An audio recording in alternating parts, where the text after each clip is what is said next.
자, 오늘 우리가 로마서 8장 1절부터 공부를 쭉 해왔었는데 오늘은 우리가 5절부터 8절까지의 말씀을 우리가 공부를 하겠습니다. 그래서 이 로마서 5장의 이제 본격적인 내용들이 이 5절부터 이제 들어가기 시작하는데, 물론 이제 1절에서 4절까지의 말씀은 중요한 내용이지만 앞에 있는 어떤 7장, 5장, 6장, 7장의 내용을 받으면서 딱 이렇게 결정전 짓는 그런 어떤 구절이었으면 5절부터는 이제 더 본격적으로 8장의 내용이 들어가는 모습들입니다. 어쨌든 우리가 5절부터 8절을 공부하면서 어떤 내용에 대해서 우리가 공부를 하려고 하냐면, 여기에 보면 첫 번째로 우리가 한번 다시 복습을 하는 거예요. 첫 번째, 육신이라고 하는 의미가 무엇인가? 그러니까 로마서에서 얘기하고 있는 육신이라고 계속 반복하고 있는데 그 육신이라고 하는 의미가 무엇인가를 우리가 알아야 되고, 두 번째로는 여기서 우리가 육신을 따르는 것과 영을 따르는 것에 대해서 얘기를 했으니까, 그러면 영의 의미가 무엇인가? 물론 성령이지만 그 의미에 대해서 우리가 잠깐 또 복습을 하고요. 그 다음에 육신을 따른다, 영을 따른다라고 하는 의미가 무엇인가에 대해서 우리가 공부할 겁니다. 그리고 육신의 일이 무엇이고 영의 일이 무엇인가. 물론 우리가 로마서 8장을 쭉 읽어보면 무슨 내용인지는 아는데 더 구체적으로 그거를 정확하게 알고 넘어가자라고 하는 그런 의미입니다. 자, 그 5절에서 8절까지의 내용을 제가 박스에다가 약간 정리를 그냥 해놨습니다. 그래서 한쪽의 사람은 육신을 따르는 자가 있고 다른 쪽에는 성령을 따르는 자가 있다라고 하는 것으로 구분되어서 지금 말씀을 하고 있습니다. 그래서 육신을 따르는 자는 육신의 일을 생각하고, 육신의 생각은 사망이고, 그 육신의 생각은 하나님과 원수가 된다 그랬어요. 그리고 육신의 생각은 하나님의 법에 굴복하지 아니할 뿐 아니라 할 수도 없다라고 얘기하고 있어요. 그렇기 때문에 이런 육신의 생각을 가지고 살아가는 자들은 하나님을 기쁘시게 할 수 없는 자들이다 라고 하는 것을 명확하게 얘기하고 있습니다. 우리가 그래서 그 육신을 따른다는 것이 도대체 무엇인가? 라고 어떤 신학자들이 이제 이렇게 얘기하는 경우도, 이 육신을 따른다는 것은 그리스도인이지만 아직도 육적인 마음을 가지고 있는 그리스도인이 아니겠느냐, 이렇게 주장하는 사람도 있어요. 그러나 그런 자가 아닙니다. 여기서는 육신을 따른다는 것은 전혀 하나님과 상관없는 모습으로 살아가는 그런 자들을 의미합니다. 그러니까 하나님, 그리스도 예수 안에 들어오지 못하고 하나님을 거부하고 하나님과 전혀 상관없는 사람으로 살아가는 자가 육신을 따르는 자다라고 얘기합니다. 그러면 다시 한번 육신이라고 하는 의미가 무엇이냐는 거죠. 복습합시다. 여기서 우리가 28, 29페이지에 참조를 나중에 보시셔도 되고요. 육신이라고 하는 것을 우리가 세 가지로 공부를 했는데, 이 육신이라고 하는 이 헬라어로 사르크스라고 하는 이 육신이라고 하는 의미는 로마서에서는 단순히 이 어떤 육체적인 바디를 얘기하는 게 아닙니다. 이 육신은 어떤 거, 첫 번째로는 완전히 타락한 본성, 완전히 타락한 모습이 육신이라는 거죠. 그러니까 하나님의 형상을 따라 지음을 받았는데, 이 인간이 죄를 범함으로 말미암아 완전히 하나님의 형상을 잃어버린 그런 모습이 됐단 말이죠. 그러니까 생명이 조금 남아있는 그런 모습이 아니라 완전히 죽은 모습이 된 그 타락한 본성의 의미가 육신이다. 첫 번째로는. 두 번째로는 따라서 전인격적으로 오염이 됐다는 거죠. 전인격적으로. 그래서 완전히 타락한 모습, 죄의 지배 아래에 있는 모습, 사망의 지배 아래에 있는 모습이 된 것이 육신이라고 하는 겁니다. 그리고 세 번째로는 더 나아가서 어떤 존재라고요? 하나님을 대적하는 존재, 때의 상태를 얘기합니다. 그래서 우리가 로마서 5장을 공부할 때 로마서 5장 6절에는 우리가 어떤 상태였을 때 하나님이 우리를 사랑했다 그랬어요. 연약할 때. 그렇죠? 5장 6절은 연약할 때, 우리가 하나님 앞에 나아갈 수 없는 모습이었을 때. 그래서 근데 로마서 8장에서는 하나 더 얘기를 하죠. 어떤 상태였을 때? 죄인 되었을 때. 우리가 하나님의 말씀을 거부하고 나의 것을 주장하면서 살아가는 죄인 되었을 때. 한 단계 더 나아가서 10절에서는요. 원수 되었을 때. 그렇죠? 우리가 하나님에게 원수 되었을 때라고 얘기했는데, 그 원수 되었을 때라고 하는 의미가 적극적으로 하나님을 대적하는 모습이다 라고 하는 거죠. 그래서 로마서 이 8장에서 얘기한, 물론 이제 다른 로마서의 다른 5장이나 6장에서도 계속 얘기하는 이 육신이라고 하는 말의 의미는 단순히 인간의 몸을 얘기하는 것이 아니라 완전히 타락하여서 하나님에게서 떠나 있는 사람의 모습이다. 죄의 모습이다 라고 하는 것을 우리가 다시 한번 알고 우리가 로마서 8장 5절부터의 공부를 시작해야 됩니다. 자, 먼저 그 다음에 두 번째로는 영을 따른다라고 했을 때 이 영이 무슨 의미냐는 거예요.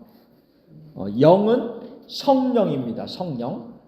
이 영은 성령을 의미하는데, 성령을 우리가 페이지 26장에서 공부할 때 생명의 성령의 법이 너희를 죄와 사망의 법에서 해방하였다 이렇게 얘기했어요.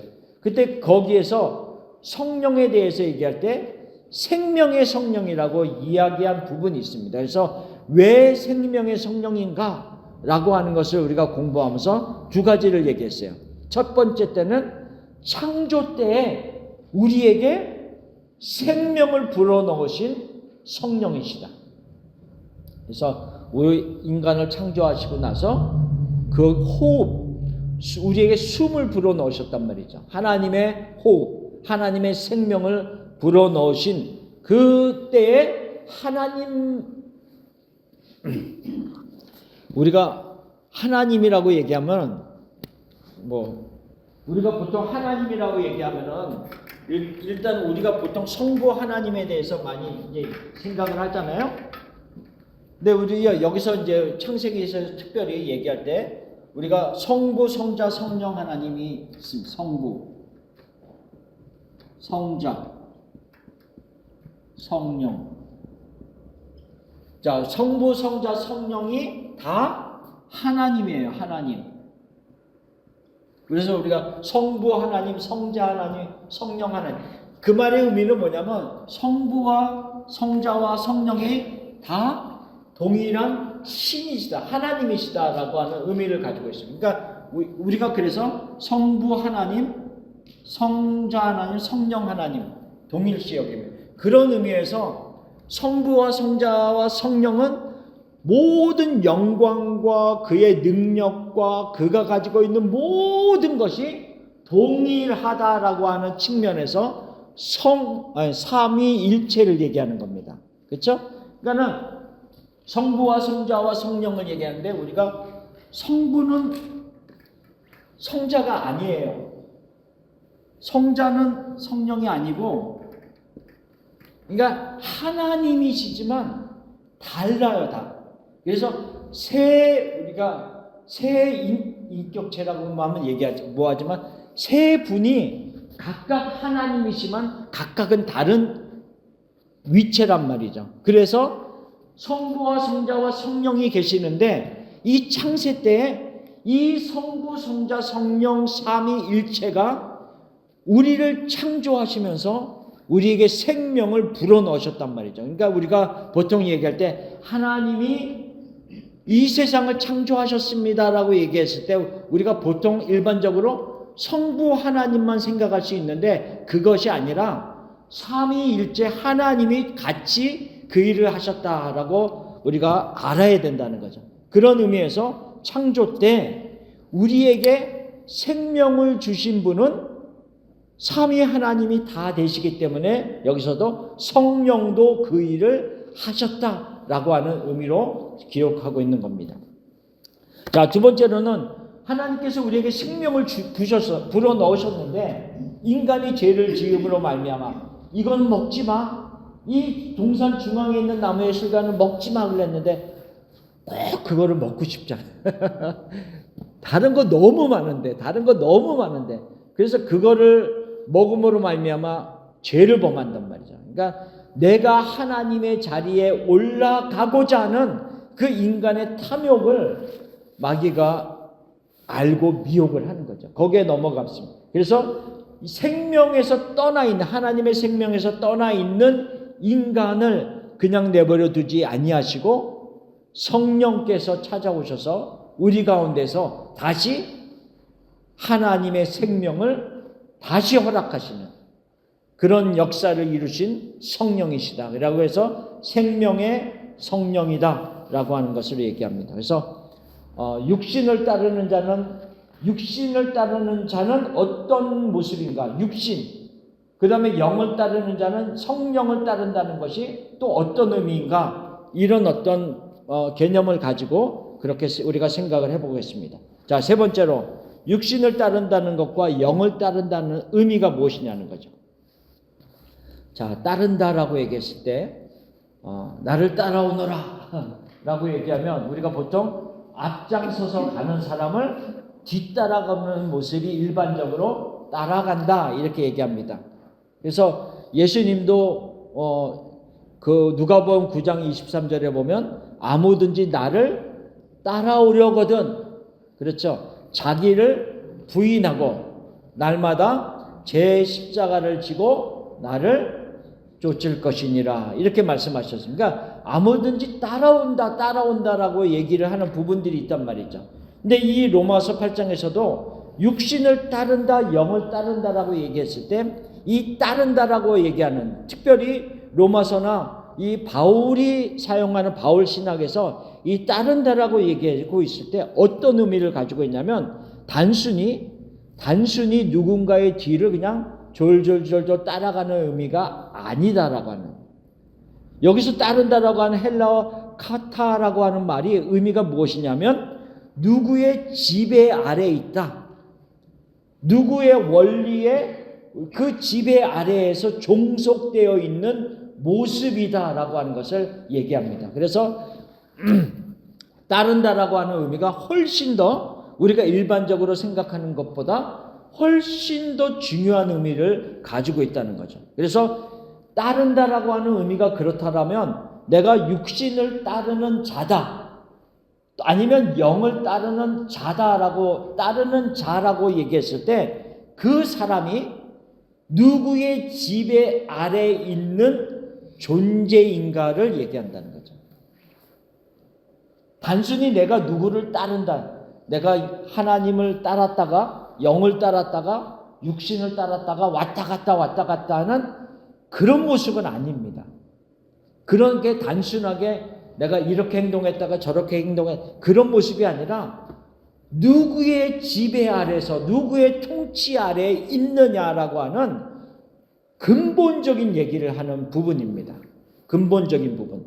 그래서 육신을 따르는 자의 의미를 다시 얘기하면 어떤 의미를 가지고 있냐면, 여기에 이제 뭐라고 제가 썼냐면 타락한 아담의 본성, 이 본성이 사르크스, 육신을 얘기합니다. 죄에 완전히 찌들어져 있어서 죽어 있는 모습. 아담의 본성이라는 통치 영역 아래에 머물러 있는 존재를 말합니다. 그래서 죄 아래에 있는 자이며 그리스도의 피로 의롭다함을 받기 이전의 상태입니다.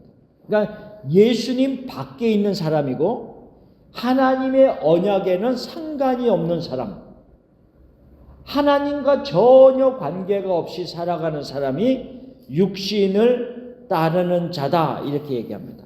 그래서 로마서 3장 9절에는 뭐라고 얘기하고 있냐면, 그러면 어떠하냐? 우리는 나으냐? 결코 아니라 유대인이나 헬라인이나 다 죄 아래에 있다고 우리가 이미 선언하였느니라. 이 말의 의미는 우리가 지난번에 지금 로마서를 계속 공부하면서 반복하듯이 1장의 후반절부터 뭘 얘기를 했다 그랬어요? 이방인들은 완전히 죄 가운데 있는 자들이다. 그래서 하나님이 그의 마음에 없어서 하나님이 그들을 상실한 마음대로 내어버려 두었다 라고 하는 것을 얘기했어요. 1장에서는 이방인들은 죄인이다 이렇게 얘기했어요. 그러면서 이제 2장에서는 뭐라고 얘기하고 있어요? 유대인들은 나는 하나님에게 선택된 민족이고 나는 율법이 있다라고 자랑을 하고 있었는데 그들에게 말하기를 너희들도 죄인이다 라고 얘기했어요. 너희들은 율법을 가지고 있으면서도 오히려 죄를 범한 사람이다 라고 하면서 너희도 죄인이다 라고 하는 것을 얘기했고 3장에서는 무엇을 얘기한다 그랬어요? 유대인이나 이방인이나 모든 사람이 다 죄인이다 라는 것을 얘기했어요. 그 말이 3장 9절 말씀이 그 말씀입니다. 뭐냐면 유대인이나 헬라인이나 다 죄 아래에 있다고 우리가 이미 선언하였다 라고 얘기하면서 그 밑에 구절에 11절 12절에 이 죄인된 모습이 어떤 모습인가에 대해서 얘기하고 있어요. 깨닫는 자도 없고 하나님을 찾는 자도 없고 다 치우쳐 함께 무익하게 되고 선을 행하는 자는 없나니 하나도 없도다. 여기서 말할 때 선이라고 하는 것에 대한 우리가 조금 알아야 됩니다. 여기서 말하는 것은 로마서에서는 결코 도덕적인 접근을 하고 있는 게 아닙니다. 그러니까 우리가 착하게 살아야지 이런 선이 아니에요. 여기서 말하는 선이라는 것은 하나님을 찾고 하나님 안에 행하는 것이 선입니다. 그렇기 때문에 죄인된 모습 속에서는 하나님이 원하시는 그 선은 찾아올 수가 없다는 것을 얘기하고 있어요. 하나님이 원하시는 선은 그 안에 하나도 없다라고 하는 것을 얘기합니다. 그래서 육신을 따르는 자는 다 그런 모습이다라고 하는 것을 얘기합니다. 그러니까 육신을 따르는 자는 결국은 하나님을 떠난 자들, 하나님과 상관없이 살아가는 자들이 육신을 따르는 자들이다라고 하는 것을 얘기합니다. 자, 그 다음에 이제 35페이지에 보면 육신을 따르는 자는 육신의 일을 생각하는 자이며 그 육신의 생각은 사망이다. 한번 여기서 한번 질문해 보세요. 육신의 일이라는 게 무슨 의미가 있을까요? 뭐 여러 가지 생각. 육신의 일. 자, 육신을 따르는 자는 어떠한 자라는 것을 우리가 지금 공부를 했단 말이죠. 그러면 그 육신을 따르는 자는 육신의 일을 생각한다는 거예요. 그러면 이 육신의 일이라는 의미가 뭘까? 세상만 바라보고 사는 거. 네. 온통 세상만 바라보고 사는 거. 그 마음이 그 말씀도 맞습니다. 저 육신의 일이라는 게 뭘까요? 그렇죠. 육신의 일. 다, 네. 하나님 없이 살아가는 거죠. 네?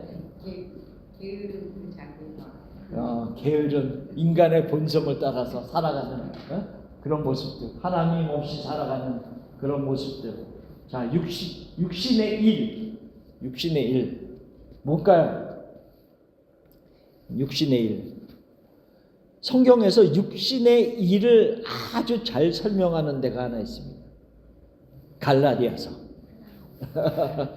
지금 하신 말씀들이 다 맞아요. 그 다 맞는데 그거에 대해서 더 구체적으로 육신의 일이 무엇이다라고 얘기한단 말이죠. 그 얘기를 이제 하기 전에 먼저 생각한다 이런 얘기를 하고 있어요. 지금 육신의 일을 생각한다. 여기서 말하는 그래서 생각한다라고 하는 헬라어 프로누신이라고 하는 말의 의미가 뭐냐면 생각한다는 게 내가 갑자기 맞아 그거야 이렇게 떠오르는 생각을 말하는 게 아니에요. 맞아 이렇게 생각하는 그런 생각이 아니라 여기서 말하는 생각이라는 건 뭐예요? 내가 무엇을 아주 갈망하고 있고 내 어떤 가치관이나 내 모든 생각의 근본이 무엇에서부터 출발하느냐라고 하는 내 생각의 사고방식의 모든 근본, 나의 마음이 온통 무엇을 향하고 있는가, 방향성에 대한 이야기를 하는 거예요. 생각이라는 것은. 그래서 여기서 육신을 따르는 자는 육신의 일을 생각한다라고 했을 때 그 사람의 모든 생각의 방향성이 온통 그것에 사로잡혀 있는 모습을 의미한다는 거죠. 근데 갈라디아서 5장에 보면은 육신의 일에 대해서 아주 잘 설명하고 있어요. 자, 우리가 거기를 봅시다. 갈라디아서 5장 19절에서 21절. 한번 천천히 읽어봅시다. 육체의 일은 분명하니 곧 음행과 더러운 것과 호색과 우상숭배와 주술과 원수 맺는 것과 분쟁과 시기와 분냄과 당짓는 것과 분열함과 이단과 투기와 술취함과 방탕함과 또 그와 같은 것들이라. 전에 너희에게 경계한 것 같이 경계하노니 이런 일을 하는 자들은 하나님의 나라를 유업으로 받지 못할 것이요. 우리가 이 말씀을 이렇게 읽으면요, 나랑 상관없는 것도 있고 나랑 상관 있는 것도 있는 것 같아. 그렇죠? 그러면 육체의 일은 분명하다라고 기록하고 있는데 나는 지금 육체를 따르는 자가 아닌 것 같은데, 공부를 하다 보니까 왜 나는 이런 모습들이 비슷한 게 있지? 이렇게 생각할 수 있지만 여기서 말하는 어떤 쭉 열거된 행동들은 도덕적인 걸 얘기하는 게 아니에요. 도덕적인 걸 얘기하는 게 아니라 지금 조금 더 설명을 드리겠습니다. 세 가지 분류로 설명을 드리겠어요. 하나는 성적인 타락에 대한 부분을 얘기하고 있어요. 19절에 그 밑에 기록된 것처럼 음행과 더러운 것과 호색이라고 하면서 성적인 타락에 대해서 얘기하고 있는데, 이것이 우리가 도덕적인 타락도 있을 수 있지만 그 시대상으로 갈라디아 지역의 또 어떤 상황 속으로 우리가 들어가 보면 이게 무엇을 얘기하고 있냐면 그 지역에 있는 이방신전이 있었어요. 이방신전이 있는데 항상 그 어떤 고대 시대의 이방신전에는 무엇이 있냐면 뭐라 그럴까, 사제들, 우리가 좋게 말하면 여사제들이 많이 있었단 말이죠. 근데 여사제들이 있는데 항상 뭐냐면 성적으로 그런 어떤 행위들을 하면서 그것이 신을 섬기는 모습처럼 했단 말이죠. 그러니까는 그 우상을 섬기면서 함께 성적으로 같이 타락을 하는 모습이 곳곳에 있었어요.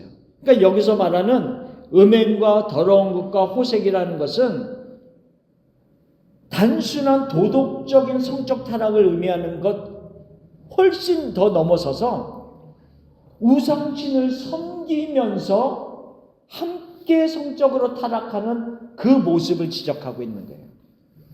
근데 왜 갈라디아 사람들에게 왜 이런 얘기를 하고 있냐면, 너희가 전에는 그런 모습이었지만 이제는 거기에서 나온 사람들이 아니냐는 거죠. 옛날에는 너희가 육체의 일을 행하는 자였지만 이제는 벗어난 자들인데 왜 이런 일로 다시 돌아가려고 하느냐라고 하면서 그 일에 대해서 정확히 얘기를 해주고 있는 거란 말이죠. 자, 그러면 두 번째로는 종교적 타락에 대해서 얘기를 하고 있어요. 20절에 보면 우상숭배와 주술이라고 얘기해요. 이게 지금 첫 번째 성적 타락과 같은 얘기들이에요. 로마의 어떤 신들을 섬기고 헬라의 신들을 섬기고 또 로마 황제를 숭배하고 하는 모든 것 속에서 그들이 우상을 숭배하면서 행했던 것 중에 하나가 또 뭐냐면 마술, 주술 이런 것들이 많이 있었단 말이죠. 그래서 그 밑에 제가 사도행전 19장 말씀을 써놨잖아요. 그거는 이제 에베소 지역에서 있었던 일인데 여기에 뭐라 그러냐면 또 마술을 행하던 많은 사람이 그 책을 모아 가지고 와서 모든 사람 앞에서 불사르니 그 책값을 계산한 즉 은 5만이나 되더라. 이와 같이 주의 말씀이 힘이 있어 흥왕하여 세력을 얻으니라. 이 말이 무슨 의미인가 하면요, 이 에베소 지역에 가서 사도 바울이 복음을 전했단 말이죠. 복음을 전하니까 이 복음의 역사들이 각 사람 속에서 들어가서 역사하기를 시작했어요. 그런데 그 복음이 누구에게까지 들어갔냐면 마술을 행하는 사람들, 마술을 따라가는 사람들, 이런 사람들에게까지 들어가서 역사를 하기 시작했단 말이죠. 그러니까 이 사람들이 복음을 받아들인 다음에 무엇을 깨닫기 시작했냐면 이 주술을 행하는 것, 점을 치는 것, 마술을 행하는 것이 이게 하나님이 원하는 게 아니구나 라고 하는 것을 깨닫기 시작했다는 거죠. 그러면 그것을 깨닫고 그냥 머물러 있는 것이 아니라 그들이 가지고 있었던 마술을 행하면서 점을 치던 그 책들을 다 가지고 나와서 불태워버리는 거예요. 자기가 거기에서 돌이킨다라고 하는 회개의 상징을 얘기하는 거죠.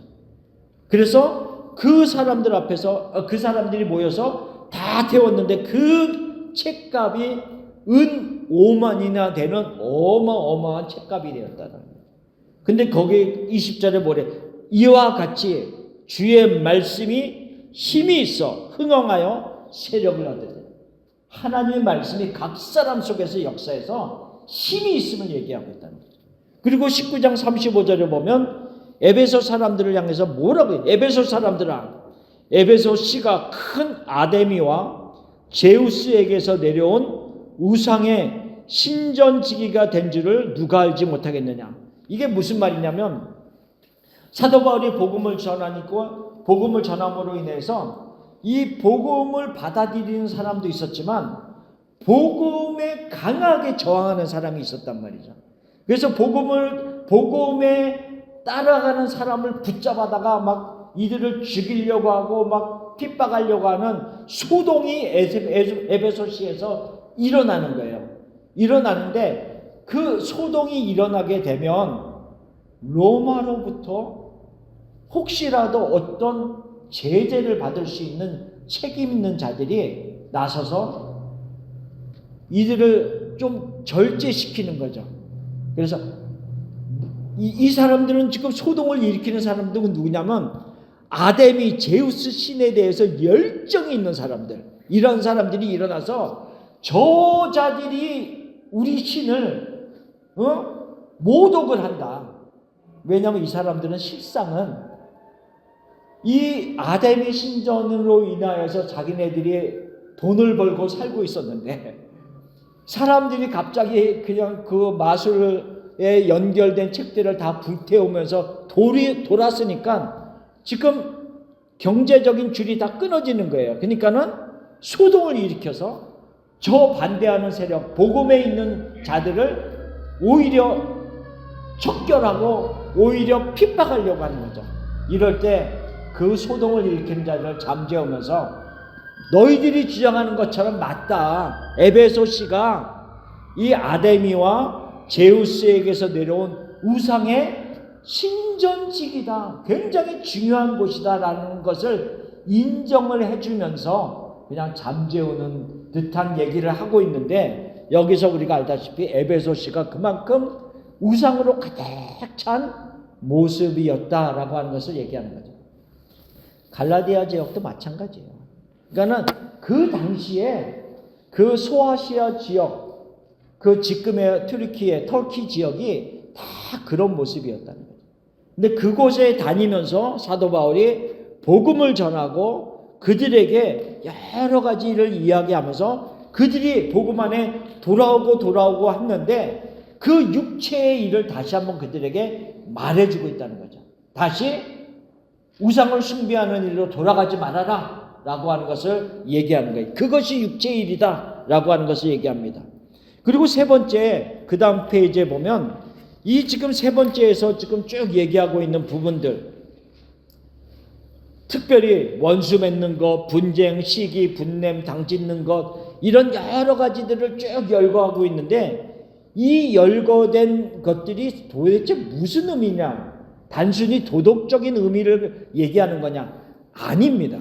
어떤 의미를 지금 사도 바울이 얘기하고 있냐면 신앙 공동체를 파괴하는 행동들이다라고 하는 것을 얘기하는 거예요.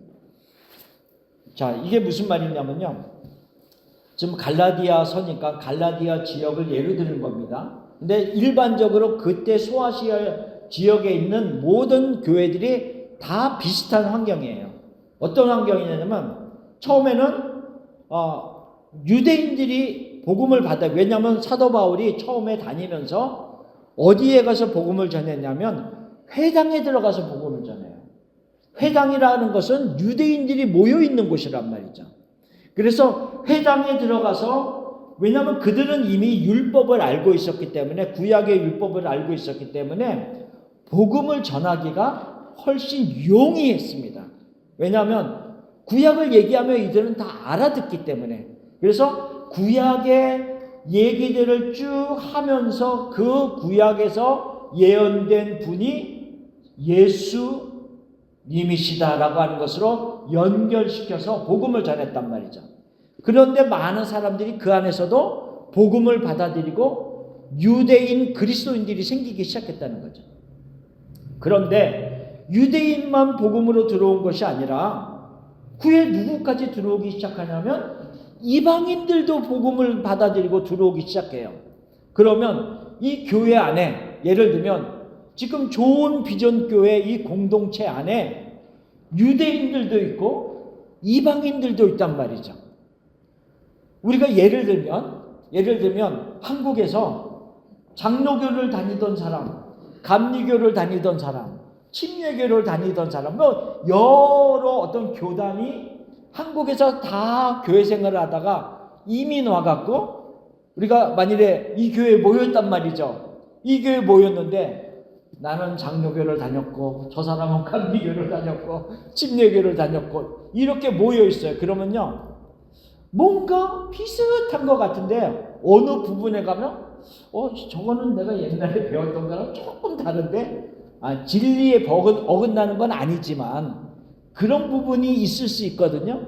근데 그런 부분에서 차이가 나는데 지금 갈라디아 지역 교회는 그것보다 훨씬 심각한 문제가 있다는 거예요.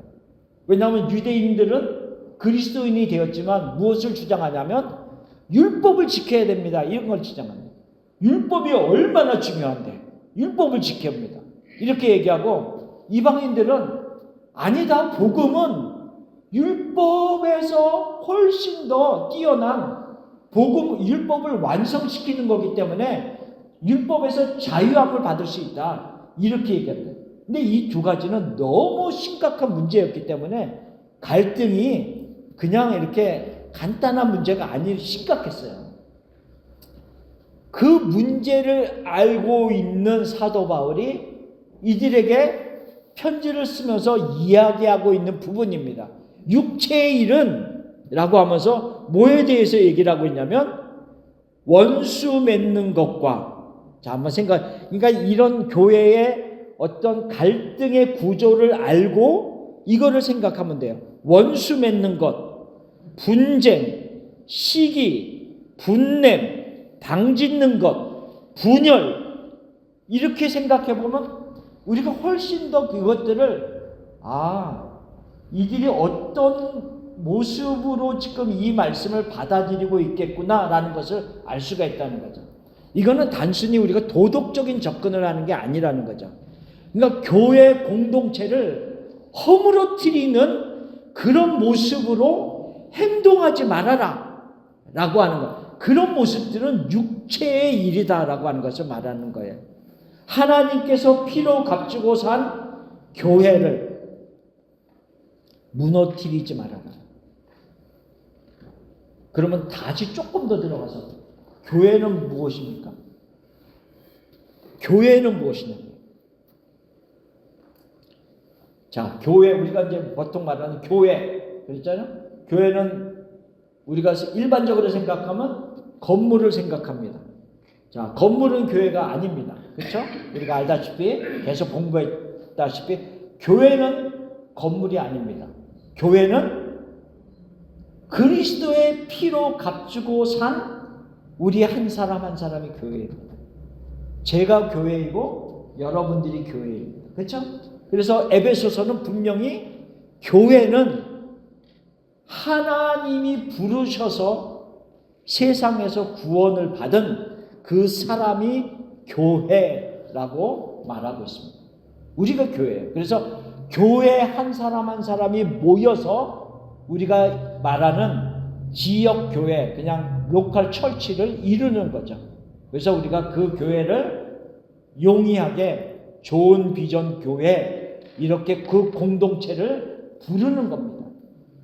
그렇다면 여기서 말할 때 교회 공동체를 파괴하는 죄를 범하지 말아라 라고 하는 것 속에서는 뭐가 있냐면, 공동체를 파괴하는 것이 죄이기도 하지만 우리가 잘못하면 연약한 영혼을 넘어지게 만들고 무너뜨리게 만드는 그런 행동들을 할 수 있다는 거죠. 그래서 그런 행동들을 하지 말아라 라고 하는, 교회 공동체를 무너뜨리는 것은 육체의 일이다 라고 하는 것을 말하고 있는 겁니다. 그래서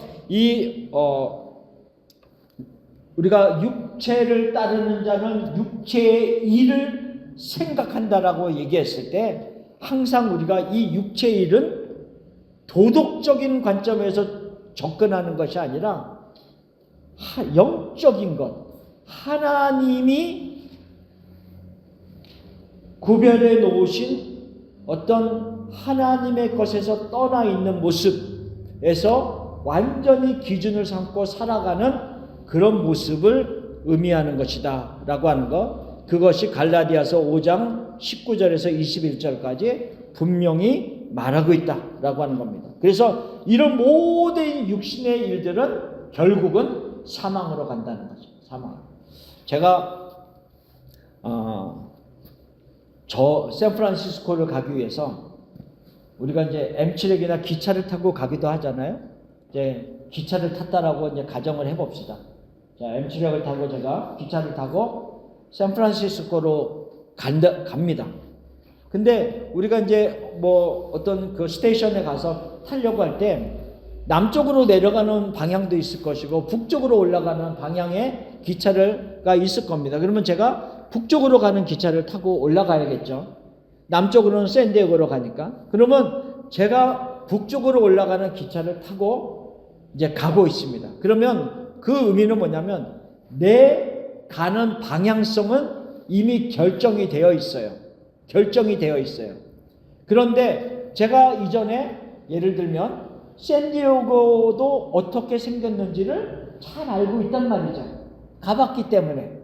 그러면 제가 북쪽으로 향하여서 가고 있는 기차를 타고 있음에도 불구하고 내 마음속에는 때로는 지금 밖에를 보면서 지금 이 방향이 아름답다, 뭐 비치도 좋다, 뭐 이러면서 올라가고 있으면서 한편으로는 옛날에 샌디에고에 있을 때 그 비치는 더 좋은 모습이 있었는데, 이렇게 회상할 수도 있잖아요. 남쪽으로 가지는 않아도 북쪽으로 가고 있으면서도 회상할 수는 있잖아요. 지금 무슨 얘기를 하고 있냐면, 내가 영을 따르는, 성령을 따르는 사람이 되어서 성령의 사람으로 살아가고 있는데, 이전에는, 예수님을 믿기 이전에는 육체를 따르는 자의 모습이었다는 거죠. 그러니까 육체를 따르는 자의 모습이었던 때가 있기 때문에 그때의 모습을 기억해낼 수가 있어요. 회상할 수가 있어요. 그런데 나의 방향은 지금 어디를 향하고 있어요? 하나님, 북쪽을 향하고 있단 말이에요. 남쪽을 가는 게 아니에요. 북쪽을 향하고 있음에도 불구하고 옛날에 내가 남쪽에 있을 때, 남쪽으로 방향을 가고 있을 때 이런 모습이었지, 저런 모습이었지, 전에는 내가 이랬지만 지금은 내가 영을 따라가는 모습. 이렇게 구분해 볼 수 있는 거죠. 지금 여기서 얘기하는 게 왜 제가 이런 얘기를 하냐면, 영을 따른다는 것을 얘기를 하기 싶어서 이제 서두를 꺼내는 건데, 뭐냐면 우리의 방향성은 이미 성령을 따라 행하고 성령 안에 존재하는 자들임에도 불구하고 우리 마음에는 전의 것들이 생각날 수 있고 육체의 일들이 생각날 수 있어요. 그리고 육체의 일들을 따라가는 것과 같은 모습일 수도 있어요. 그렇지만 우리의 방향성은 이미 북쪽을 향하여 하나님을 향하여 가고 있는 자들이라는 것은 변하지 않는다는 거죠. 그러니까 그것을 존재적인 의미를 혼돈하면 안 돼요. 그러니까 내가 순간적으로 어떤 것을 회상한다라고 해서 내 존재가 왔다 갔다 하는 것은 아니다라고 하는 것을 알아야 된다는 거죠. 근데 우리가 믿는 자들이 이런 문제에 많이 헷갈려하고 있어요. 그러니까 내가 옛날의 모습을 생각하고 그것에 넘어지고 막 이런 어떤 실수들을 범할 때마다 뭘 생각하냐면 나는 구원 받았나? 자꾸 이런 문제로 가요. 그 문제가 아니라 나는 이미 방향성은 정해져서 하나님을 향하는 존재다라고 하는 것을 얘기해요. 나는 더 이상 육체를 따르는 자로서 사망에 이르는 자가 아니다라고 하는 것을 말합니다. 육신의 생각은 사망이다라고 얘기하고 있는데 더 이상 우리는 사망을 따르는 자가 아닌 것을 얘기를 하고 있다는 거죠.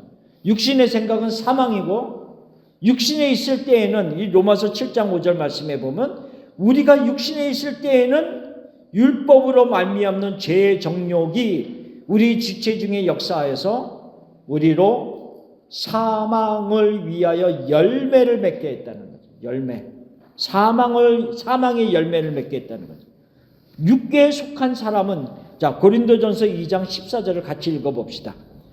육에 속한 사람은 하나님의 성령의 일들을 밟지 아니하나니 이는 그것들이 그에게는 어리석게 보이며 또 그는 그것들을 알 수도 없나니 그러한 일은 영적으로 분별되기 때문이라.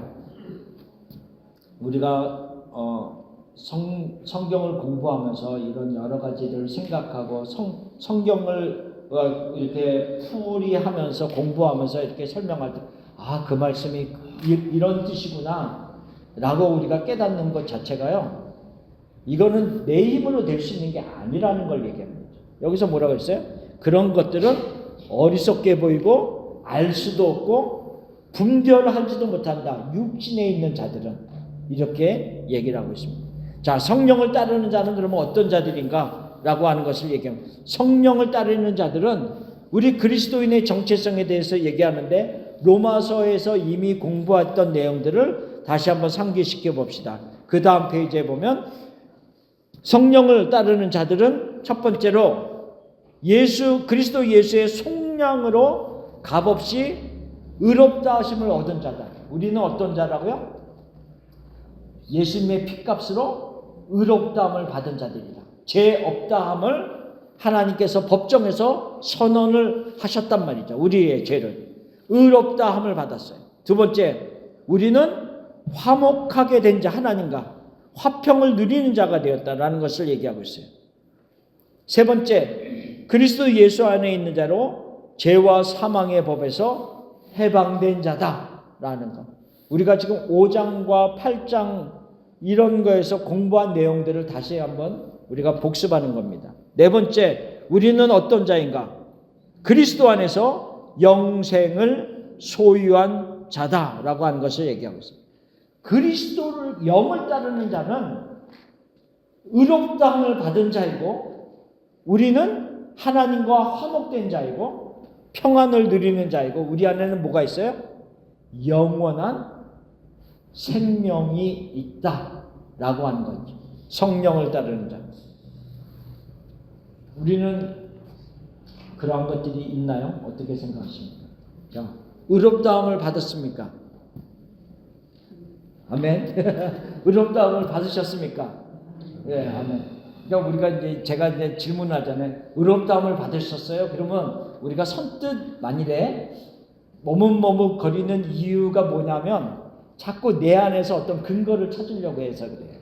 내 안에서 나는 아직도 부족한 모습이 많은데 알아요. 저도 부족해요. 그러니까 내 안에서 근거를 찾으려고 하면 그 대답이 안 나오죠. 근데 무엇으로 근거를 찾아야 되냐면 예수 그리스도. 예수 그리스도의 피값. 우리가 근거를 찾아야 되기 때문에 우리는 의롭다함을 얻은 자입니까? 라고 얘기했을 때 아멘. 예, 왜? 우리가 그리스도 예수 안에 있기 때문에 그런 우리 고백이 나오는 거죠. 그렇죠? 그래서 우리는 그리스도 안에 있기 때문에 하나님과 화목된 자다라고 하는 것을 얘기합니다. 자, 아까 우리가 육체의 일에 대해서 얘기했는데 여기서 갈라디아서 5장 22절 23절은 성령의 일, 성령의 열매에 대해서 얘기했습니다. 이 성령의 열매에 대해서 주일날 계속 오랫동안 말씀을 나눠 주셨는데 어쨌든 간에 우리가 갈라디아서 5장 22절 23절을 한번 천천히 한번 읽어봅시다. 오직 성령의 열매는 사랑과 희락과 화평과 오래 참음과 자비와 양성과 충성과 온유와 절제니 이 같은 것을 금지할 법이 없느니라. 자, 성령의 열매에 대해서 얘기했어요. 어느 열매라고요? 성령의 열매예요. 그냥 열매가 아니라 성령의 열매예요. 그렇죠? 우리가 그것을 잘 알아야 돼요. 그러니까는 일반적으로 맺어지는 사랑, 일반적으로 맺어지는 어떤 기쁨, 희락이 아니라 성령을 통하여서만 맺어질 수 있는 열매다라고 하는 것을 얘기하는 거예요. 그런 의미를 가지고 있습니다.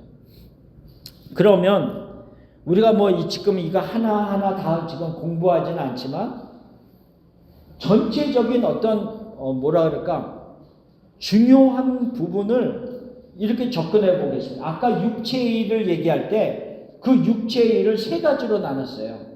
어떤 성적인 타락, 그러니까는 우상신을 섬기는 것과 연결된 성적인 타락, 그 다음에 영적인 타락의 부분을 나눴고, 세 번째로는 무엇이었어요?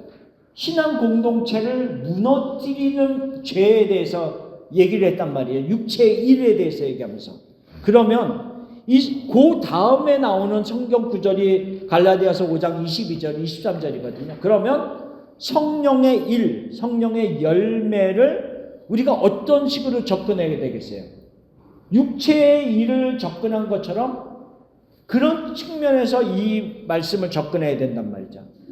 하나님을 섬기는 측면에서 하나님의 신앙의 공동체를 세워주는 측면에서 이 성령의 열매를 접근해야 된단 말이에요. 사랑, 희락, 화평, 이렇게 얘기하고 있는 갈라디아서 교회의 내부적인 상황이 어떤 상황이라 그랬어요? 유대인들과 이방인들, 그리스도인들 사이에서 일어나고 있는 끊임없는 갈등들. 근데 그런 갈등들은요, 쉽게 화합하지 못하는 갈등들일 수가 있어요. 왜? 나름대로 자기들이 다 이거를 진리라고 생각하고 있기 때문에. 그래서 더 물러나지를 못하는 그런 갈등들일 수가 있거든요. 그런 상황 속에 있는 자들에게 지금 사도 바울이 얘기하고 있는 거예요. 성령의 열매는 이거다 라고 얘기하면서 사랑, 희락, 화평, 이 세 가지만 먼저 얘기해 보세요. 너희 가운데 그런 갈등 속에서 서로를 향한 사랑이 있느냐? 질문하는 거예요. 그 속에서 너희가 하나님의 기쁨을 가지고 있느냐? 그 속에서 서로를 향한, 그리고 하나님을 향한 화평이 너희 가운데 존재하는가? 이렇게 지금 질문을 하고 있다라고 우리가 하면서 접근을 해야 되는 거예요. 그러면 내가 지금 교회 안에서 일어나는 갈등 속에 있는데 내 안에 이런 사랑과 이런 기쁨과 이런 화평들, 오래 참음, 충성, 온유, 절제, 이런 여러 가지들이 내 안에 있는가를 확인해 보면서 교회 공동체를 세우는 측면에서 내가 이것을 따라가야겠구나.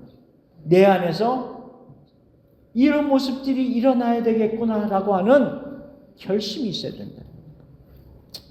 요한복음 15장 5절은 우리가 너무나도 잘 아는 말씀이지만 나는, 예수님이 말씀하십니다. 제자들에게 나는 포도나무다 그랬죠. 너희는 뭐라고요? 가지라. 나는 포도나무여 너희는 가지라. 그러면서 얘기합니다. 그가 내 안에, 내가 그 안에 거하면 사람이 열매를 많이 맺나니 나를 떠나서는 너희가 아무것도 할 수 없습니다. nothing이죠, nothing. 나를 떠나면 그 순간 끝나는 거예요. 나무에서 가지를 자르는 순간 살아있는 것 같지만 죽어가는 거죠. 그러니까는 나무를 금방 잘랐을 때는 아직까지 그 안에 수분도 있고 그 안에 뭐 아직도 살아있는 것 같이 있어요. 우리가 뭐 꽃꽂이 하잖아요. 꽃꽂이 딱 꽂아놓으면 아직도 팔팔하고 너무 예쁘단 말이죠. 근데 일주일, 2주일 지나면 다 시들어버려요. 그렇죠? 마찬가지라는 거죠. 하나님에게서, 예수님에게서 떠난 존재들은 그런 모습이 될 수밖에 없다. 생명에서 떠나 있는 모습. 근데 이제 이런 모습 있잖아요. 열매하고 나무를 생각했을 때 여기서 두 가지를 얘기했는데 열매는 만드는 것이 아니라 뭐라고요? 맺히는 것이다. 그 말의 의미는 뭐냐면요. 열매는 내가 만드는 게 아니에요. 내가 예수님 안에 있음으로 인하여서 맺어지는 것이에요. 맺어지는 것. 근데 이제 사람마다 그 열매의 크기와 속도가 잘 다를 수가 있겠죠. 영양이 다르기 때문에. 어쨌든 간에 열매는 맺혀지는 것이고, 그리고 우리가 또 하나 알 수 있는 게 뭐냐면 열매를 통해서 나무를 알 수 있다는 거예요. 그러니까는 그 전문가들은 나무만 딱 봐도 저게 사과나무구나, 저게 뭐 감나무구나 나 알지만 저같이 이렇게 비전문가는 열매가 없으면 잘 모른단 말이죠. 하다못해 꽃이라도 펴야지 그 꽃을 보고 저게 사과나무네, 저게 뭐 석류네 뭐 이러면서 알 수 있고 나중에 열매가 맺혀지면 더 정확히 알 수 있다는 거죠. 그러니까는 제3의 육신을 따르는 자, 예를 드는 거예요. 육신을 따르는 자가 안 믿는 자가, 쉽게 말해서 안 믿는 자가 예수님에 대해서 알고 싶은데 예수님을 몰라. 그리고 그 사람들은 하나님의 말씀도 잘 모른단 말이죠. 그러면 그 사람들이 예수님을 알 수 있는 방법이 뭐냔 말이죠. 열매예요. 그렇죠? 근데 열매는 누구를 통해서 나타납니까? 나무에 달려져 있는 가지. 예수님이 뭐라 그랬어요? 나는 포도나무요, 너희는 가지라. 그러니까는 우리가 나무를 보면 나무에서 나온 가지에서 열매가 맺힌단 말이죠. 그 우리를 통해서 맺혀지는 열매를 보고 안 믿는 자들은 하나님이 저런 분이시구나, 예수님이 저런 분이시구나 라고 하는 것을 알게 된다는 거죠. 우리 안에 성령의 열매가 얼마나 맺혀지고 있는가 라고 하는 질문을 해보는 거예요.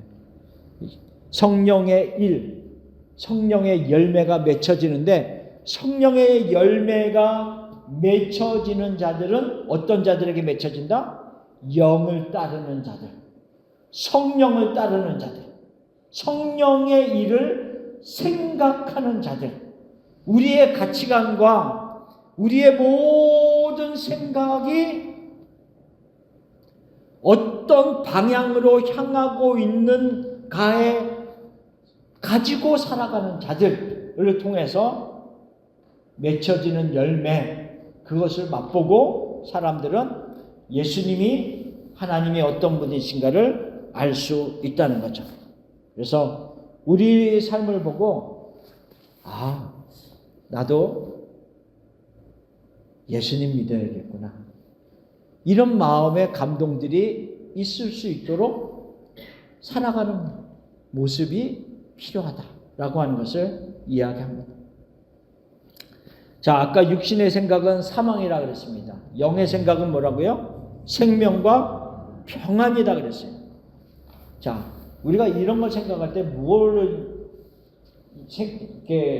예를 들면 예를 들면 우리가 더 쉽게 깨달을 수 있냐면 그런 일은 없어야겠지만 예를 드는 거니까 이 사랑하는 어린 아이를 데리고 놀이공원에 갔다라고 우리가 생각해 봅시다. 놀이공원에 갔는데 그만 아이를 잃어버렸어요. 그러니까는 아이를 찾는 부모의 심정도 너무 애타지만 그 부모를 엄마의 손을 놓아버린 아이의 심정이 어떻겠습니까? 완전히 어떤 엄마와 아버지의 어떤 보호와 어떤 여러 가지 속에서 연결이 끊어진 상태라. 불안과 초조와 그러니까 어린아이들이 그 순간 되면 그냥 우는 거죠. 어떻게 할 수 있는. 그러니까 이게 마치 뭐냐면 하나님에게서 떠나져 있는 사람의 그 모습이 연결이 끊어진 상태라는 거죠. 완전히 연결이 끊어진 상태가 뭐냐면 성경에서는 사망이라고 얘기하고 있어요. 그 사망으로 오는 모든 것들은 불안과 초조와 이런 여러 가지들이 다 그 안에 포함되어 있음을 얘기하고 있어요. 그런데 그 아이가 엄마를 다시 만났어요. 그러면 여태까지 울고 있었던 모든 불안이 해소가 되는 거예요. 그 의미를 얘기하고 있습니다. 영의 생각은 생명과 평안이다라고 하는 것을 얘기했을 때 그 어떤 단절된 것이 다시 합쳐지는, 회복되어지는 것의 의미를 가지고 있다는 거죠. 그래서 끊어져 있는 것이 회복됨으로 말미암아 다시 하나님과 화복되어지고 하나님과 평안을 누리는 그런 모습이 된 상태가 영의 생각으로 인하여서 오는 결과다라고 하는 것을 말하고 있습니다. 그래서 에베소서 2장 13절은 이제는 전에 멀리 있던 너희가 그리스도 예수 안에서 그리스도의 피로 가까워졌느니라 라고 얘기하면서 여기서 말하는 것은 두 가지의 의미를 가지고 있어요. 에베소서 2장 13절 두 가지의 의미를 가지고 있습니다. 자, 전에 멀리 있던 너희가 그리스도 예수 안에서 그리스도의 피로 가까워졌는데 가까워진 자가 하나님과 가까워진 화목된 상태이기도 하고 두 번째로는 유대인과 이방인이 멀리 있었는데 이 둘 사이가 그리스도의 피로 가까워졌느니라 라고 하는 양면성을 가지고 있습니다. 양면성을 가지고 있습니다. 그래서 아까 말한 것과 동일합니다. 육체의 일, 성령의 일 속에서 나타나는 하나님이 사랑하는 교회 공동체를 세워가는 그런 역사들. 그래서 함께 가까워지는 그 모습들에 대한 이야기를 하고 있습니다. 그래서 이 로마서 8장 5절에서 8절까지의 큰 그림, 육신을 따르는 자와 영을 따르는 자가 무엇이고 육신의 일과 영의 일은 무엇이며 우리는 어떠한 열매를 맺으면서 살아가야 되는가라고 하는 그런 부분에 대한 공부였습니다. 자, 오늘은 여기까지 하고요. 이 로마서 말씀들이 어떻게 보면 이 다 뭐라 그럴까 어떤 스토리적인 게 아니라 이렇게 막 논리적이고 설명을 해야 되고 막 이런 부분이라서 깊이 들어가는 부분은 좋기도 하지만 좀 따분한 부분도 있습니다. 딱딱한 부분도 있고 그래서 그렇지만 어떤 이 성경의 진리적인 부분들을 우리가 잘 깨닫게 되면 훨씬 더 신앙생활 하는데 견고해질 수 있는 부분들입니다. 그래서 좀 힘들어도 잘 이렇게 또 되새기고 하면서 잘 세워져 가기를 바랍니다. 자, 일단 우리가 기도하고 일단은 마치고 또 질문사항 있으면 같이 나눕시다. 하나님 아버지 감사합니다. 우리가 육신의 일을 따르는 자들이 아니라 예수 그리스도의 피로 인하여서 성령을 따르는 자가 되었고 성령의 일을 생각하는 자가 되었음을 감사합니다. 하나님 아버지 우리 안에 생명과 평안이 있음을 감사합니다. 하나님 진실로 우리 안에 하나님이 주신 생명, 그 하나님이 주신 생명력이 우리에게 있음을 감사합니다. 하나님, 날마다 살아가면서 하나님 생각할 수 있게 하시고 영의 일을 생각할 수 있게 하시고 그 안에서 살아가는 기쁨이 온전히 회복되어지는 우리 모두가 되게 하여 주시옵소서. 사랑하는 좋은 비전 교회 공동체를 하나님께서 붙잡아 주시고 우리 공동체가 진정 하나님의 말씀의 왕성함으로 인하여서 살아 역사하는 교회가 되게 하시고 하나님을 온전히 따르는 귀한 공동체가 되도록 축복하여 주옵소서. 감사합니다. 예수님의 이름으로 기도하옵나이다. 아멘. 감사합니다.